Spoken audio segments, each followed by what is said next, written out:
नमस्कार दोस्तों, info for investment के एक और लर्निंग वीडियो में आपका स्वागत है। आज का हमारा जो टॉपिक रहने वाला है how to invest in Nifty 50। तो सबसे पहले जान लेते हैं कि ये निफ्टी 50 होता क्या है। निफ्टी 50 आपका नेशनल स्टॉक एक्सचेंज का एक इंडेक्स होता है। इसको अगर मैं सिंपल लैंग्वेज में समझाना चाहूँ तो जिस तरह से हम सब्जी मार्केट जाते हैं सब्जियां खरीदने के लिए, अगर हमें स्टॉक खरीदना या बेचना है तो हम कहाँ पे जाएंगे? स्टॉक मार्केट बोलो या फिर जो है स्टॉक एक्सचेंज, स्टॉक को बाय और सेल कर सकते हैं। तो इंडिया में जो है दो मेजर स्टॉक एक्सचेंज है, जिसमें से पहली का नाम है नेशनल स्टॉक एक्सचेंज और दूसरी जिसका नाम है बॉम्बे स्टॉक एक्सचेंज। तो ये जो है दो मेजर स्टॉक एक्सचेंज है। नेशनल स्टॉक एक्सचेंजर के अंडर में जो है 2500 से भी ज्यादा कंपनियां लिस्टेड है। बॉम्बे स्टॉक एक्सचेंज के अंडर में 5000 से भी ज्यादा कंपनियां लिस्टेड हैं। अब इन 2500 और 5000 कंपनियों को एक साथ ट्रैक करना मुश्किल है और हमें मार्केट का पता करना है कि मार्केट जो है किस ओर जा रहा है। तो उसके लिए जो है एक इंडेक्स तैयार किया जाता है। वो इंडेक्स तैयार कैसे होता है? तो जो हमारी ये नेशनल स्टॉक एक्सचेंज है, इसका जो इंडेक्स है वो हमारा निफ्टी 50 है। तो इसमें जो है टॉप 50 कंपनियां रहती हैं नेशनल स्टॉक एक्सचेंज की, उनसे जो है इंडेक्स तैयार किया जाता है। इसकी कैलकुलेशन क्या रहती है इंडेक्स की, वो किसी और वीडियो में जानेंगे। तो अगर हमारा निफ्टी 50 उठ रहा है, गिर रहा है, तो हम जो है उससे मार्केट का अंदाजा लगा सकते हैं कि आज मार्केट क्या कर रहा है। सेंसेक्स जो है वो आपका बॉम्बे स्टॉक एक्सचेंज का इंडेक्स है। इसमें सेंसेक्स में जो क्या होता है, बीएसई की टॉप 30 कंपनियां रहती हैं, उससे जो है ये इंडेक्स तैयार किया जाता है। अब निफ्टी 50 की जो टॉप 50 कंपनियां हैं उनमें जो है वो प्रपोर्शन होता है, एक वेटेज के हिसाब से होती है। जैसे रिलायंस का जैसे 8% वेटेज है, एचडीएफसी का 7% वेटेज है। इस तरह से जो है इन 50 कंपनियों का वेटेज होता है। तो वेटेज के हिसाब से जो है ये इंडेक्स तैयार होता है। तो हमारा टॉपिक क्या था कि किस तरह से हम निफ्टी 50 में इन्वेस्ट कर सकते हैं। तो हमें किस में इन्वेस्ट करना है? नेशनल स्टॉक एक्सचेंज की टॉप 50 कंपनियों में इन्वेस्ट करना है। तो उसके जो है 4 तरीके हैं आप इन्वेस्ट करने के। सबसे पहला तरीका है तो आप डायरेक्ट जो है निफ्टी 50 के 50 स्टॉक को खरीद लो। दूसरा तरीका है म्यूचुअल फंड के द्वारा, तीसरा तरीका है ETF के द्वारा और चौथा तरीका है डेरिवेटिव के द्वारा। तो ये 4 जो है मेजर तरीके हैं। चलो इनको एक एक करके जो है डिस्कस कर लेते हैं कि इन चारों मेजर तरीकों को किस तरह से जो है हम इनसे इन्वेस्ट कर सकते हैं। तो सबसे पहले हम बात करते हैं कि डायरेक्ट इन्वेस्टमेंट कैसे कर सकते हो। डायरेक्ट इन्वेस्टमेंट कर सकते हो आप जो है ब्रोकर से, आप डीमैट और ट्रेडिंग अकाउंट ओपन कीजिए। आप निफ्टी 50 के स्टॉक को जो है सर्च करके बाय कर सकते हो, 50 स्टॉक को जो है बाय कर सकते हो। बट इसमें आपको क्या चीज का जो है ध्यान रखना है, जैसा मैंने बताया था कि इनका जो है वेटेज होता है, सभी कंपनियों का वेटेज होता है।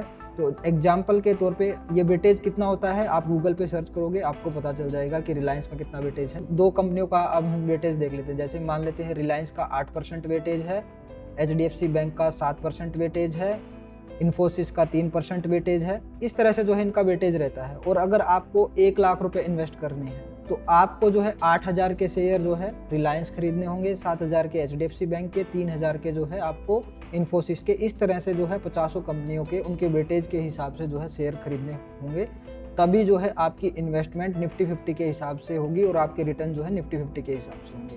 तो उसी वेटेज में आप डायरेक्ट NSE से या BSE से में जाके जो है वो स्टॉक खरीद सकते हैं। ये तो हो गया एक पहला तरीका। इसमें दिक्कत क्या आती है, इसमें आप मिनिमम इन्वेस्टमेंट नहीं कर सकते। भाई 1000 आपको इन्वेस्ट करना है, तो रिलायंस का तो जो प्राइस 1200 के ऊपर है, तो उसको कैसे आप जो है 1000 में जो है आप 50 स्टॉक में इन्वेस्ट कर सकते हो। तो आपको जो है एक मिनिमम इन्वेस्टमेंट तो रखना ही होगा। आपको अगर छोटा इन्वेस्ट करना है तो उसके लिए आप जो है दूसरे तरीके की ओर जा सकते हो। अगर आपको लमसम करना है एक बार में तो आप डायरेक्ट भी कर सकते हो। अगर आपको SIP करना है तो आपके लिए और बेटर ऑप्शन है, दूसरा ऑप्शन आप जा सकते हो म्यूचुअल फंड के द्वारा। म्यूचुअल फंड कैसे काम करता है?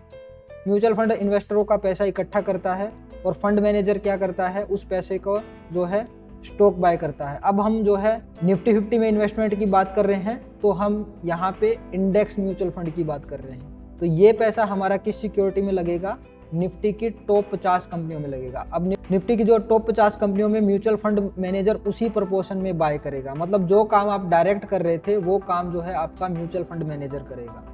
अब इसमें जो है फायदा क्या है, आप 1000 रुपये भी अगर लगाओगे, 100 रुपये भी लगाओगे, तो वो आपका 100 रुपये भी 50 कंपनियों में इन्वेस्ट हो जाता है। तो जो निफ्टी के रिटर्न आएंगे वो आपका जो है इंडेक्स फंड जो है उस तरह के रिटर्न आपको निकाल के दे देता है। ठीक है, तो एक तरीका हो गया आपका म्यूचुअल फंड। म्यूचुअल फंड में क्या होता है, इन्वेस्टरों का पैसा इकट्ठा किया जाता है, म्यूचुअल फंड मैनेजर जो है निफ्टी 50 के 50 स्टॉक में वो पैसा लगाता है और उसी प्रोपोर्शन में जो है वो पैसा लगता है जिस प्रोपोर्शन में निफ्टी 50 के जो है वेटेज है।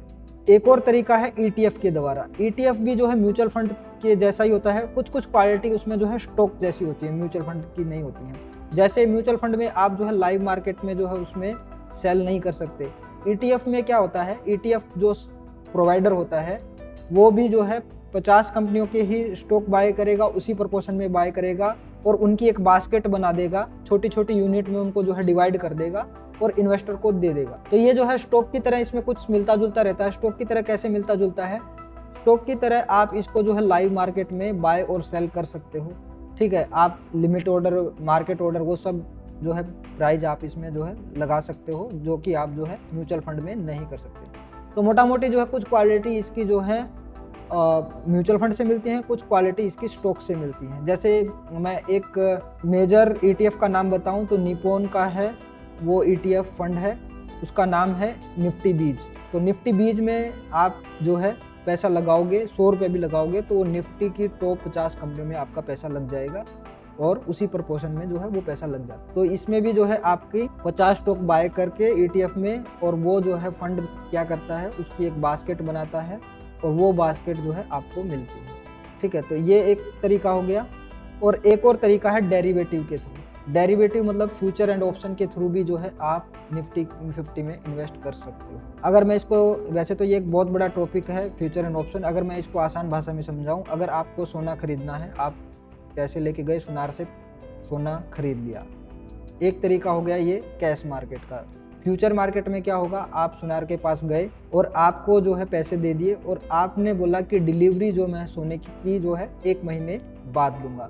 आपने जब पैसा दिया, खरीदा, उस टाइम सोने का भाव 80,000 था और जिस टाइम आपको डिलीवरी लेनी थी उस टाइम जो है सोने का भाव 85,000 हो गया। तो आप उसको सुनार को बोलो कि ये जो 5,000 का जो प्रॉफिट है ये मेरे को दे दो, मैंने आपको ही सेल कर दिया। ठीक है, इसमें जो है आपका फ्यूचर डेरिवेटिव में, फ्यूचर एंड ऑप्शन में जो है कॉन्ट्रैक्ट फ्यूचर में काम होता है, आपके पास एक्चुअल में स्टॉक्स नहीं होते हैं। ठीक है, बट ये थोड़ा सा रिस्की रहता है, ये जो है ट्रेडर्स के लिए जो है सही रहता है और जो इन्वेस्टर होते हैं उनके लिए नहीं होता है। और इसमें क्योंकि जो है एक तो इनमें एक्सपायरी होती है, लॉट्स में काम होता है, इसलिए जो है थोड़ा सा रिस्की रहता है। ठीक है, तो इन 4 तरीकों से आप जो है निफ्टी 50 में इन्वेस्ट कर सकते हो। आज की वीडियो में इतना ही, किसी और वीडियो में मिलते हैं, तब तक के लिए बाय, थैंक यू।